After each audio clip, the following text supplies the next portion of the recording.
நம்பினேன் உன்னையே நம்பினேன் ஸ்கந்தகுரோ உன்னையன்றி இவ்வுலகில் ஒன்றுமில்லை என்றுணர்ந்தேன். நன்கறிந்து கொண்டேன் நானும் உனதருளால் விட்டிட மாட்டேன் கந்தா வீடதருள் வீரே. நடுநற்றித்தானத்து நானுனை தியானிப்பேன் பிரம்ம மந்திரத்தை போதித்து வந்திடுவாய். சுழுமுனை மார்க்கமாய் ஜோதியைக் காட்டிடுவாய் சிவயோகியாக எனச் செய்திடும் குருநாதா.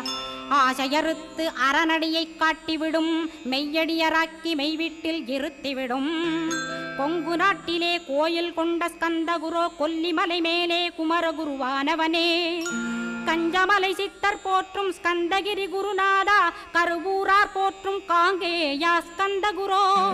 மருதமலை சித்தன் மகிழ்ந்து பணி பரமகுரோ சென்னிமலை குமரா சித்தர் கருள்வோனே. சிவவாக்கிய சித்தருளை சிவன்மலையில் போற்றுவரே பழ